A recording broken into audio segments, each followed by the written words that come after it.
Declaro aberta, então, a sessão da 7ª turma do Tribunal Regional do Trabalho, Terceira Região, no dia 18 de maio de 2017.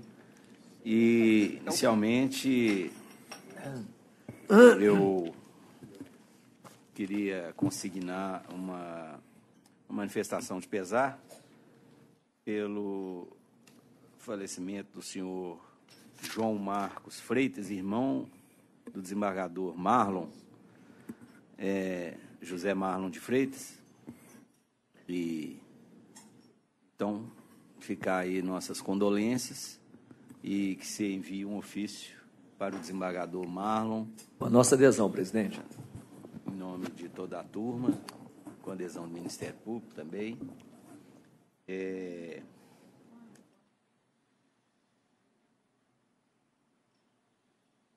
Desembargadora Cristiana, juíza Sabrina, todos os componentes presentes e o Ministério Público. Bom, vamos, então,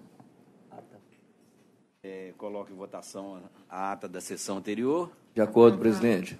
Todos de acordo, fica aprovada. Presidente, pela ordem, eu queria fazer um registro por obséquio. Pois não.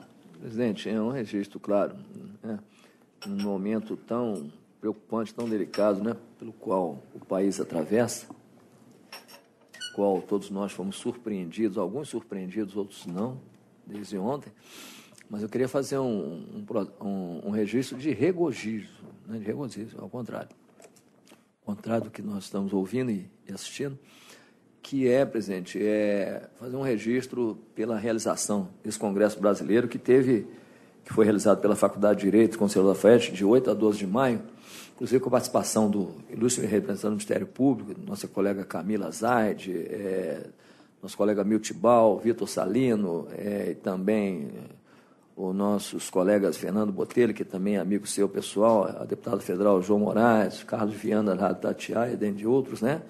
E um congresso que teve por objetivo exatamente discutir essas reformas estruturais que estão em andamento no país.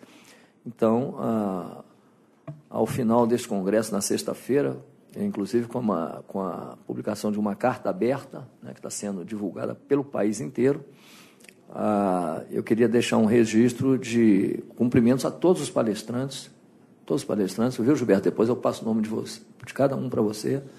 Eu gostaria de cumprimentá-los através de um ofício, que eu darei o nome e os endereços respectivos, e também a direção da faculdade pela ousadia, pela coragem, num momento tão difícil também, do ponto de vista econômico, de realizar um evento de tamanha magnitude, que é uma faculdade do interior, né, que vive somente de mensalidade dos alunos, mas que fez um grande evento que até hoje está reverberando, não só em Lafayette, mas em Belo Horizonte, pelas federações que também participaram através de seus assessores jurídicos, mandou um advogado que foi falar exatamente de assuntos ligados à nossa área de convenções coletivas e que, então, presidente, deixou, pelo menos ao meu sentir, que ali compareci em todas as palestras, deixou ao meu sentir a necessidade e a indispensabilidade daquilo que a gente critica, que todos nós criticamos publicamente, ou às vezes até reservadamente, em relação às reformas. Não que o país não precise de reformas, todos os países precisam de reforma, legislações precisam ser atualizadas, também isso não é nenhuma novidade. Mas o que se critica é o conteúdo de algumas reformas que trazem graves prejuízos, né, ao cidadão brasileiro, mas principalmente pelo assodamento de se fazer reformas num prazo tão curto, né, onde, pelo menos ao meu sentir pessoal, acho que são reformas que, embora talvez necessárias, até se discute se necessárias ou não, mas que deveriam ser discutidas muito mais amplamente por todos os segmentos, especialmente com a própria sociedade. Então, eu queria deixar esse registro, presidente, e peço que, respeitosamente, que Vossa Excelência defira, então, esse registro, e, posteriormente, eu converso com o Gilberto e cito as pessoas que ali participaram. Muito obrigado. Senhor presidente, em nome da Ordem dos Advogados do Brasil e dos colegas aqui presentes, eu gostaria de fazer adesão à manifestação de pesar. Para o doutor Marlon. Então, acrescenta a OAB. Vamos, então, aos processos. Claro. Já tinha constado. Observada a ordem. Primeiro, a preferência regimental é um PJE adiado da semana passada, com pedido de vista da doutora Sabrina. É o processo 10.526, na sala de 9 horas, relator doutor Paulo Roberto. É o 45 da pauta. Processo 10.526. Só um minutinho. Vou abrir.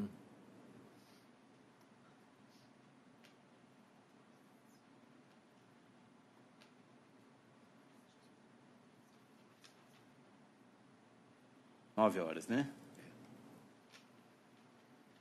Vai abrir.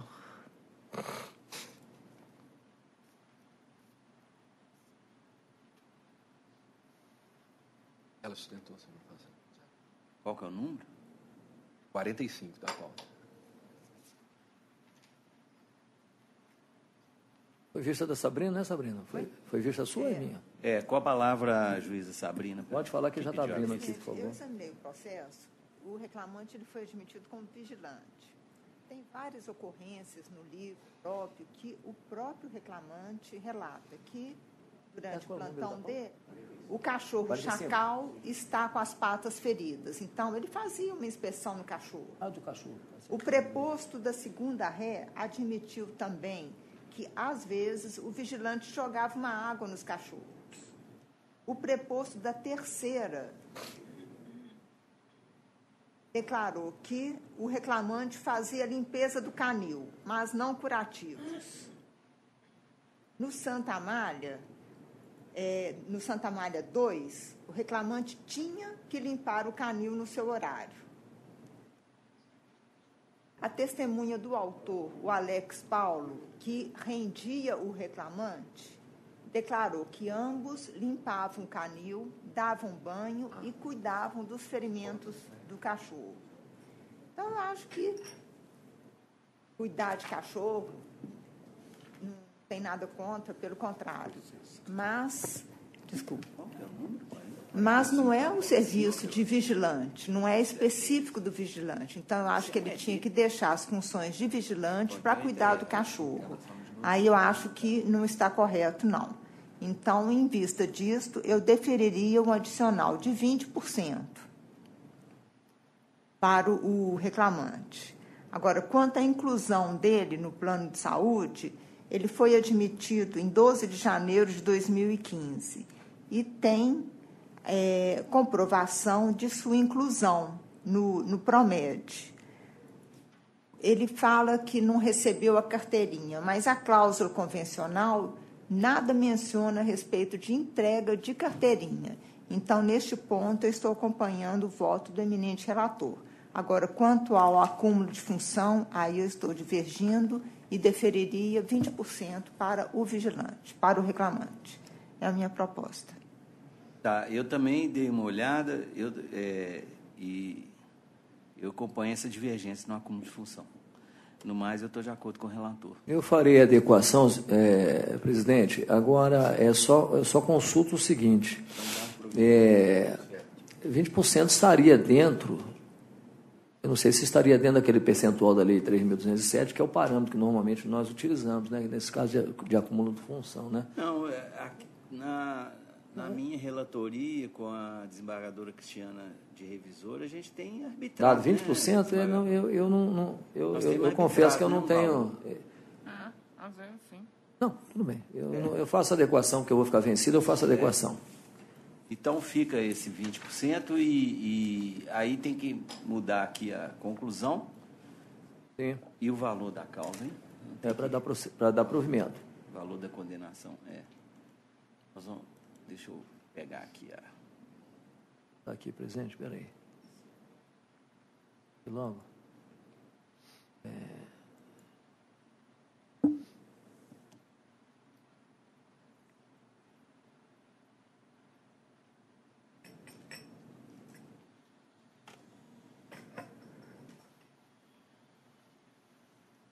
Tá.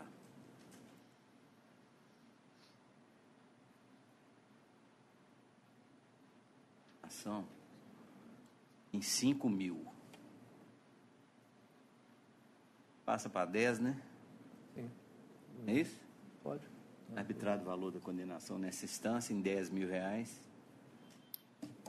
custas de R$ 200 pela reclamada.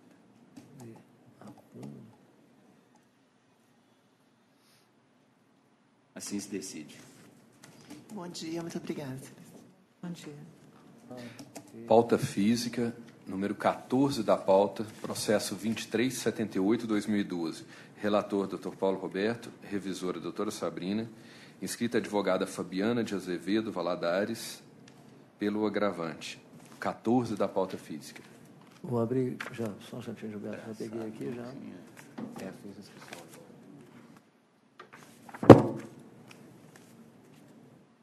Pelo agravante? Pelo agravante. Puxa.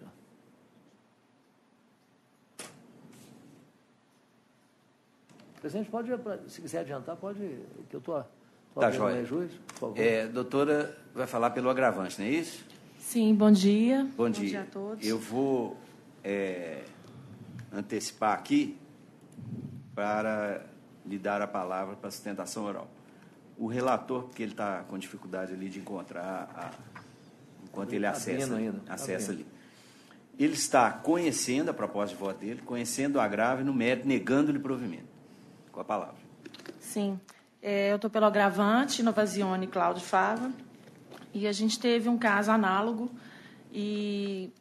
no qual foi o mesmo bem de família foi penhorado, a mesma documentação acostada aos autos. O processo é de Maria Edna Diniz, está neste TRT, em outra turma. E, em análise em primeira instância, a juíza da 28ª decidiu por não considerar o bem penhorável, e sim o bem de família, e negou provimento e acolheu os nossos embargos, né, a execução.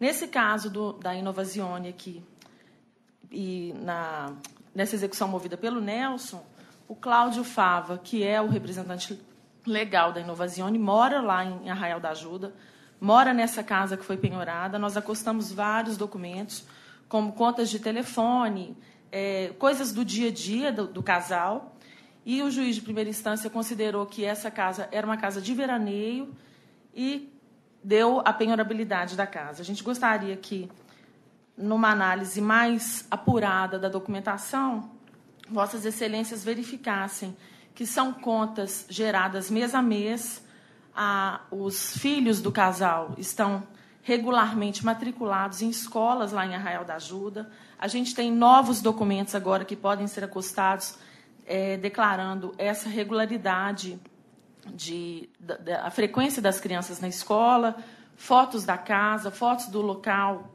com o casal lá, declarações de vários moradores. Então, nós gostaríamos de uma revisão maior da turma e uma análise mais pormenorizada dos documentos, que fosse acatado o nosso recurso, né, e declarada a impenhorabilidade desse bem. Presidente, sim, palavra. Eu, inclusive, cito o que foi dito pela advogada quanto ao julgamento de caso idêntico em outra turma que não vincula.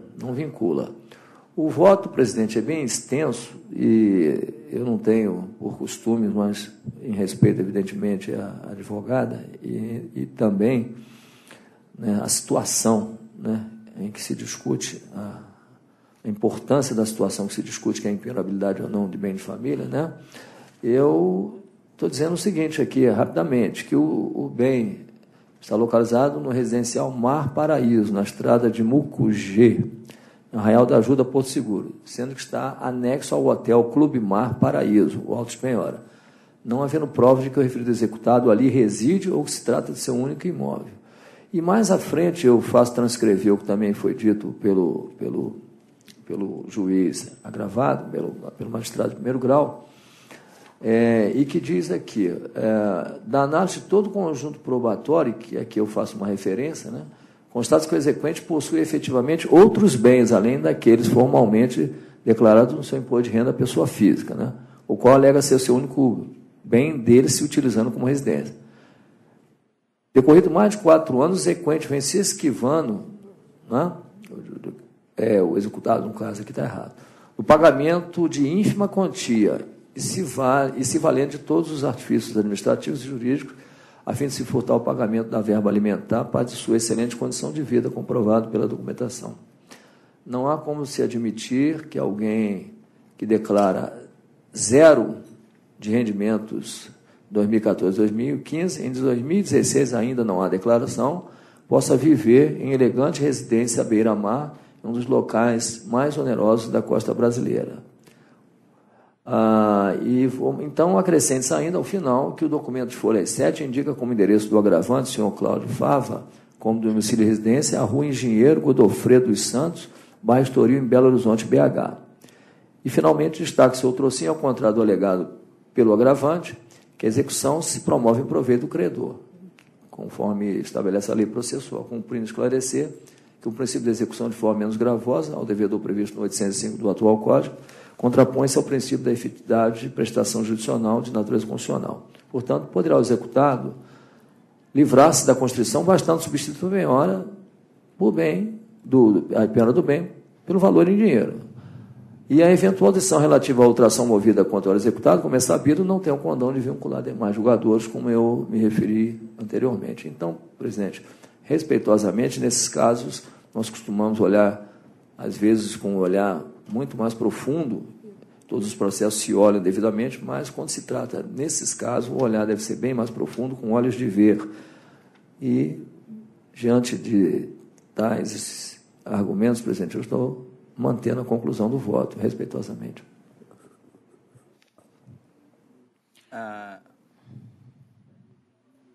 revisora, nesse caso, como vota? Presidente, inclusive o que me chamou bastante atenção aqui também foi a declaração do oficial, certidão do oficial de justiça, a folha 379, onde ele viu que as contas de luz do imóvel eram 0, janeiro, fevereiro, março, maio, junho, julho, agosto de 2016, eram 00. Então, é sinal de que ele realmente não morava lá. Quem reside numa casa não paga 0 de luz.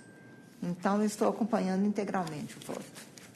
Ainda mais em local... Um lugar privilegiado. Excelência. Doutora, não tem debate, não. É só para esclarecer essa questão. Isso aí é o voto da revisora que examinou o processo. Tá? Eu também, como terceiro votante, estou acompanhando, assim se decide unanimidade. Obrigada. Voltando ao PJE, sessão de 9 e 5, relator doutor Fernando.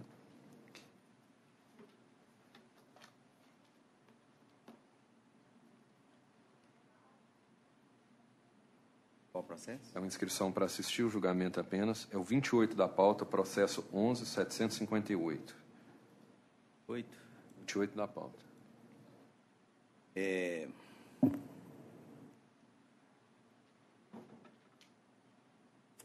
Caindo ainda. Caindo, ele está saindo, você tem que PJE sair. está ruim demais, né? Eu não sei como é que eles passaram o fim de semana A sugestão eu falei para vocês, a sugestão da informática, eu vou ver isso hoje, a sugestão da informática é você inverter, porque ele volta para a SDI, é inverter esse quadro, né? Aí ele falou, depende do desembargador, se quiser ele pode, inverte, porque ele caindo, ele não cai de novo. Fica preferencialmente a turma. Exatamente, cai a turma, exatamente. Mas semana antes deles mexerem, não estava dando esse defeito. Ele está dando isso há muito tempo já. Pois é, mas tinha parado. Voltou agora, depois dessa mexida. Aí você tem que sair. Sair. Não, a gente perde tudo. Se você não gravou antes, sai, volta, o jeito é esse. Bom, nesse processo, então, chamado 11.758, eu estou conhecendo o recurso interposto pela reclamada, no mérito, negando provimento e mantendo a sentença de seus próprios jurídicos fundamentos. Como votam... Eu já votei em todos os seus processos. Estou acompanhando. Não consta nenhuma divergência aqui. Já votei em todos os seus assim processos. se decide a unanimidade.